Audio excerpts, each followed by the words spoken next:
Prida Allina. Ujú. ¿Y naciste aquí? ¿Naciste aquí tú? En Mogollón. En Mogollo. Nací en Mogollón, una cunina muy prove. ¿Cuántos hermanos eres? 5. Cinco No. 3, oh. Tres. 3 hermanos. 3 hermanos, 2 hermanos y yo. Estás diciéndote los fríos que tú. Ya me equivoco. ¿Y eran hombres o mujeres? 2 hombres y de mujeres yo. Ah, bueno, la pequeña. Sí. La última.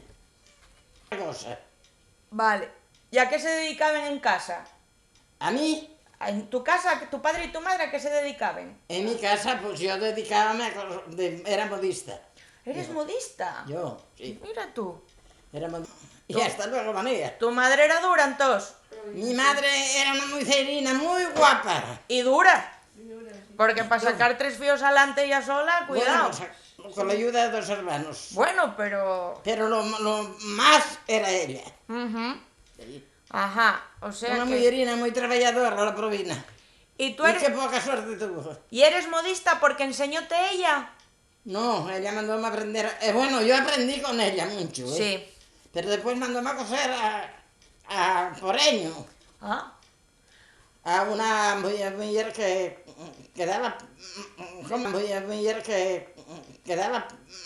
¿Cómo dije? ¿Qué aprendí? Que agarraba aprendices, vamos. de eso hablaronme también 2 mujeres de allí, Berta y no me acuerdo... Y Aida. Berta y Aida. Con la madre de Berta estoy yo. ¿Ves? Madre de Berta. Sí. Leonor se llamaba. Madre, pero ¿y cuánto tardabas en llegar allí? ¿Mucho? Bueno, y mucho y muy mal también, porque había que bajar una cuesta y subir No, otra. no, es que no está cerca. No. De Mogollo a Poreño había un trecho, ¿eh? ¿Y debes andando? Sí, andando, claro. No, pues tela. Sí, iba andando.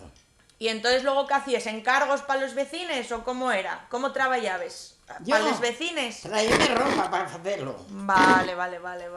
Traíme ropa para coser. Ajá, Porque yo cordaba y según cordaba, afilbonaba. ya estaba. Y ya estaba. Salíame todo a la perfección. Ojo, Qué guapo. Eso sí. Qué guapo que te salga. Salíame todo, pero muy guapo.